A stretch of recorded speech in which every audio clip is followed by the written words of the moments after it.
Hello, John. Welcome to the Livesport Daily podcast. Thank you. What keeps you busy these days at the end of 2025? So I'm working in the academy at Chelsea, working with the kids a couple of days a week on a part-time basis. My role kind of consists of watching games, watching training, doing some video analysis with those boys as well, and helping them on their journey from the youth team to the under-21s, now across to the first team. So anything they're going to go through in their kind of short careers, I would have kind of been through in my journey to becoming Chelsea captain. So hopefully I can play a big role and help these guys. And golf, of course. And lots of golf, yeah, sorry, I forgot that. How much of your life is still football? Enough. My couple of days a week at Chelsea, I really enjoy. I enjoy watching the games and being around the boys. I get to as many first team games as I can of a weekend. I'm in a place I don't enjoy watching lots of football at the moment, if I'm honest. But it's just where the game's at the moment. I'm a big fan, obviously. I love my football over the years, and there's some players that I really enjoy watching. But on the whole, if there was a big game on TV, I wouldn't rush home to watch it. A lot of the time is spent with the family now and on the golf course. And what about your coaching plans? Because you said that your dream is to coach Chelsea. So how's that looking at the moment? Not too well, because for me, I'm not coaching. I kind of spent 3 years at Aston Villa, where we got promoted back to the Premier League, and then was in search of a job myself as well, but didn't get the opportunity to go and coach or go and manage a football team. So I spent 2 or 3 years after I left Aston Villa working really hard trying to find that role, and was unable to find a job. So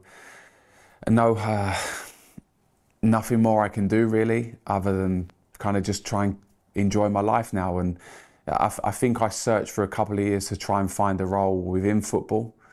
And unfortunately, nothing that kind of ticked my box and made me happy. So I'm in a part-time role. I'm doing some investments away from football. I'm enjoying some family time.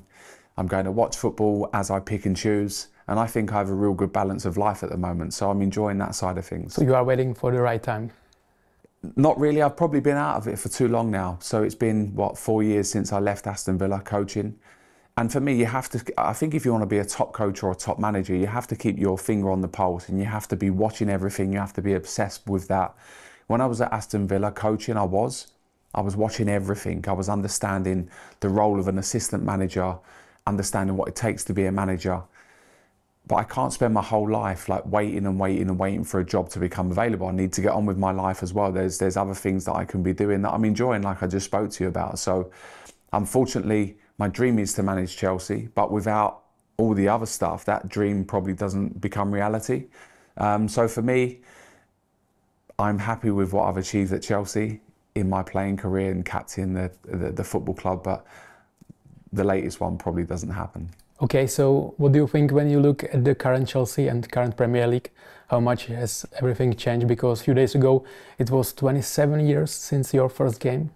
Wow, that's a very long time, yeah. I'm sorry for that. Really old, thank you. Listen, it's obviously changed and evolved over the years. I think from when I retired from football, it's changed an awful lot. I think teams wanting to be like Man City and not having the players or the capabilities to do what Man City do. I think for Man City to play the way they play, they have some of the best players in the world, and they can rightly play the way they play because they play football like Barcelona used to play football. And they have the awareness and the intelligence to do so. A lot of the other teams are trying to replicate and copy that. And for me, I get frustrated with that because that's not your strengths. Now, if John Terry goes into a job tomorrow, I'm not going to try and be Pep Guardiola. I'm not going to try and get my team to play like Man City because we're not. So I would look at my strengths of my team. So if we're very good from set plays, we'll focus on set plays. If we're really good at possession and keeping the ball, and we have quick players on the counter-attack, that's what we'll work on. If we're really good and we've got 2 really big strikers or 1 big striker and 2 really quick wide players, we're going to go a little bit more direct into the striker. I think what I'd be is really flexible. And I don't think players, managers today are that. I think everyone wants to play a certain way, and not everybody can for me. Can you imagine playing in these times against Erling Haaland or... I think, well, apart from him, I think I'd be quite comfortable. I think when I look back in the era that I played and the players that I played against, the strikers, every week was a really tough game for me. So playing against Arsenal, you play against Henry, Bergkamp, you play against Man United, Rooney, Van Nistelrooy, Tevez, you play against Liverpool, Suarez, Torres, you play against Bolton, Kevin Davis, you play against Liverpool, Michael Owen, Emil Heskey, you play against Sunderland, Darren Bent, you play against Tottenham, Jermaine Defoe, Harry Kane. Like every team I go to, there's top strikers. Unfortunately, there's not that in the Premier League at the moment. Haaland's probably the one standout, and then you can probably argue maybe one or two others. But I think we're missing strikers in the game, in the Premier League, certainly for sure. So I'd be quite comfortable playing in today's game.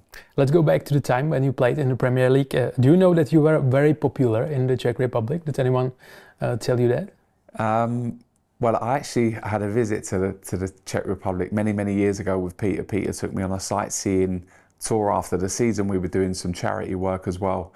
And the reception I got was very good, but it was probably because I was with the main man, Peter. Yeah. But that's very nice to know, because obviously over the years they would have watched Chelsea because of Peter, and mine and Peter's friendship and what we've done on the pitch is very special. Yeah, it's definitely because you played for Chelsea, which everyone followed because of Petra Čech, and you were also usually the first man or maybe last man standing in front of him when was the danger. Yeah. Well, listen, that's very nice to know, because I love my time in Czech. We had a great time seeing the city. It was the end of the season, so we had a couple of beers as well. But yeah, a place that I've been to over the years, and it's nice. The supporters and the fans have always been very friendly to me when I've been there. And maybe also because you missed the Champions League final after being sent off in the semi-final, just like the Czech football treasure Pavel Nedvěd, who received a yellow card. How do you remember that moment? No, I played in the Champions League final. I had my full kit. Do you not remember? And you lived the trophy. Yeah, exactly. No, listen, for me, it's a funny one actually, because people ask me my best moment in a Chelsea shirt or in the history of the club. For me, it's the game I didn't play in 2012. And when you've been at a football club for so long, you understand how important it is to the supporters and to the people within the football club and to the players as well. And we worked so hard over the years to win that trophy. It's the most difficult trophy I've ever tried to win. And on a game when we was probably the second favourites, we're in Munich playing against Bayern Munich, in their stadium, in their city. Pete saves penalty. It's the shots he saved, Didier scoring late on when we're all a little bit older as well. So in 05-06, 09-10, when Barcelona scored very late as well, we were probably the favourites to go on and win it. In the year that we was an ageing squad and we was coming towards the back end of our career, someone decided that we're going to win the Champions League. Now, we had some top players in the group as well, but also you need a little bit of luck along the way as well. And I think we had that. So for me, the best moment for me, just seeing the people that I played with and how much it meant to the players and also the supporters as well. Are you still proud of the record of conceding goals in 2004-2005 season? Because you only conceded 15 goals with Petra Čech. Very proud, but I'm sure Peter's told you that me and him, we missed the last two games, so Peter and I only conceded 13. So officially, Peter and I have only conceded 13 goals, but the record is 15. Do I think Arsenal can beat it? I don't. I think it's very early at the moment. I think they're going well at the moment, but I think over the course of a season, I think they're going to concede a few more. You have 5 Premier League titles. You have won the Champions League. You are one of the legends of the entire league. So I want to know at what time did you really feel the best at your career? Really good question. I would say 04-05, 05-06, the first 2 years. 09-10, and then in 2015 when Mourinho come back and we won the league, and I played every minute of every game. So even though I was a little bit older, I was probably a little bit wiser as well. And also I'd retired from England at that point as well. So having a little bit of time off during the international break was important for my body, and having a manager that understood I needed a few days in Dubai to go and get some sun was also nice as well. Yeah, when we look at the England national team, a lot of people still can't believe you didn't win anything big. Yeah, I'm exactly the same. Still today, I look at it and go, probably one of the best sides ever around that generation. I don't know why. I've heard other players come out and say their reasons why. I didn't feel the same as what those other players felt. I didn't feel the rivalry within those dressing rooms and sitting there, you know, with the Man United players, the Liverpool players. I went in there and tried to be that, tried to be everyone together. Maybe the rivalry between Liverpool and Man United was too fierce. What do you think about current statement of Steven Gerrard? Because he said that the main reason was that you were egotistical losers. Yeah, that's his opinion. Like I said, I disagree with that. I don't agree with that. I think we had a lot of big characters within our group. But I always felt that when I went away of England, I had an England shirt on and Chelsea was kind of waiting for me to go back to.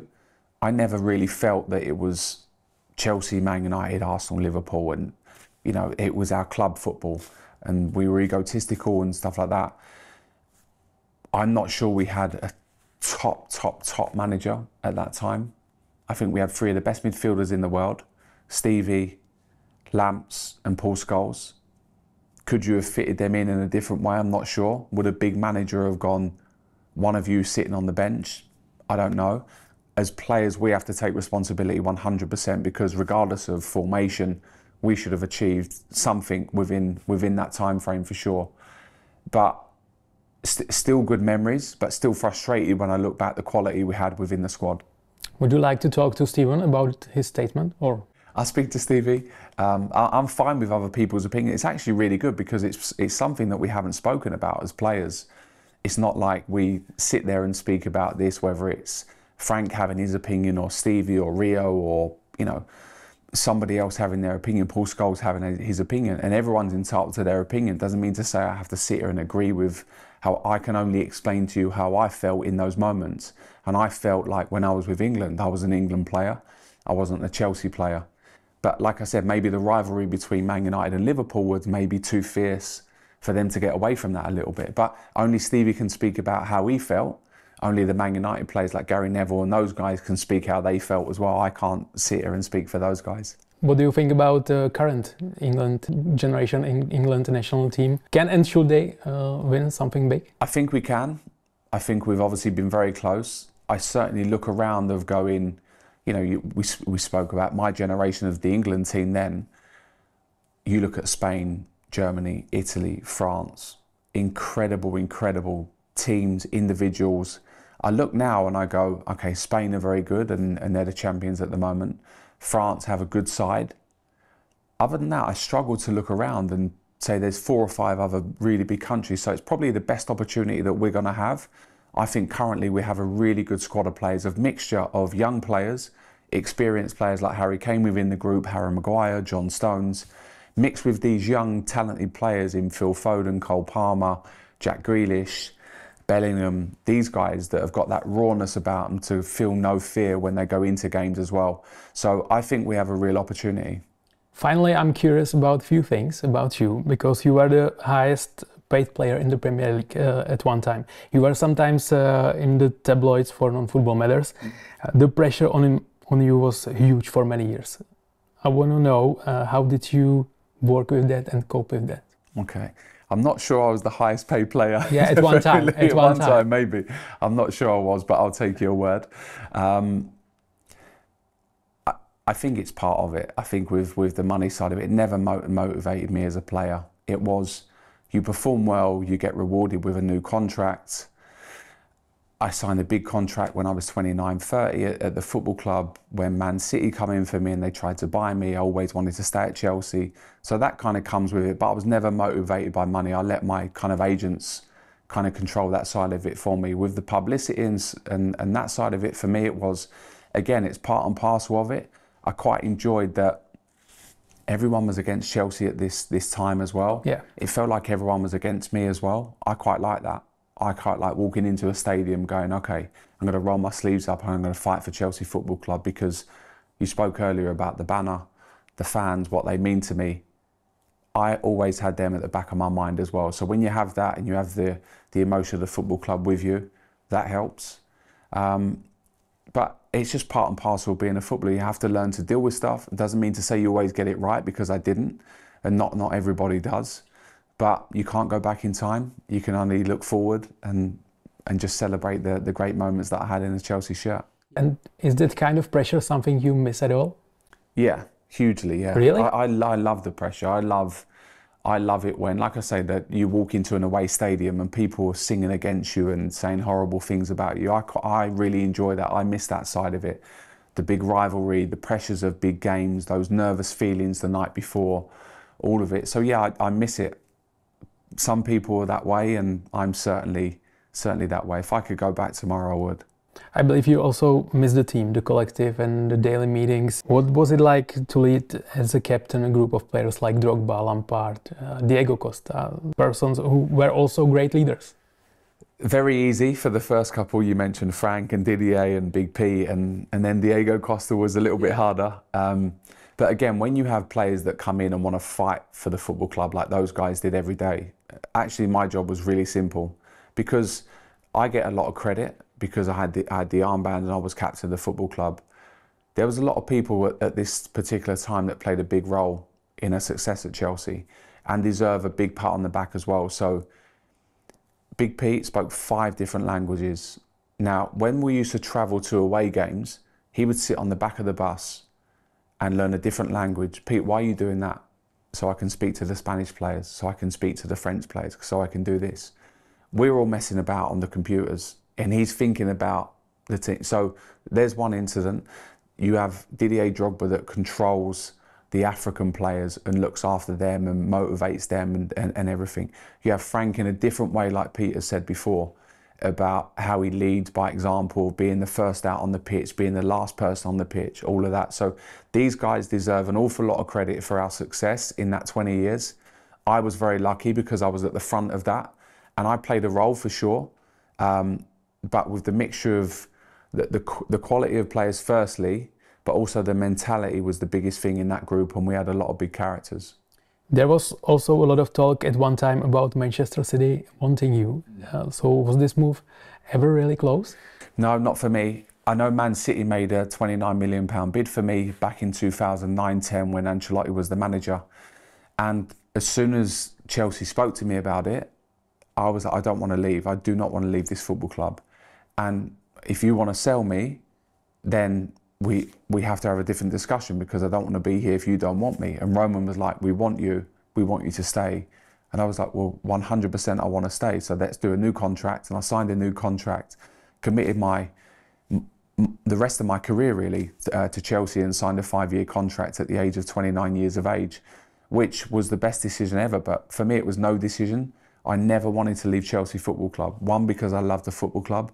Second of all, because also we were the most successful in the Premier League in that era as well. So when you have the connection like you have with the supporters, you can't go and get that from anywhere else. You can't get what I have now of being really happy and content with my career, of what I've achieved.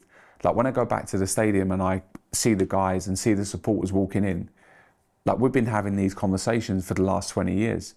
You don't get that connection anywhere else. So those bits are really important to me. And I think that's the best decision I've ever made, is to stay at Chelsea my whole career. And thankfully, Roman didn't want to sell me and didn't need to sell me for a financial reason. And one last and final question. Who was the best player you played against at Premier League? I think the best player in the Premier League is, in my era, is Thierry Henry. Why? I think he just had absolutely everything. He was so quick, could come in on his right foot, could go down the side on his left foot, scored with his head, was a real clever player. And I just think in terms of strikers, he's the only one that I really worried about the night before. So for me, he has to go down as the all-time Premier League best player, along with Ryan Giggs has to be in that conversation, because also playing at the top for 1 or 2 or 3 years is important, but doing it for a really long time is very difficult to do, and those guys done it. And Wayne Rooney has to be right up there as well. So those 3, but Thierry being at the top for me. John, thank you so much. Thank you very much. Thank you. Tato epizoda je součástí multimediálního projektu The Big Pete, na kterém se podílí Livesport a CANAL Sport a který odstartuje na jaře příštího roku.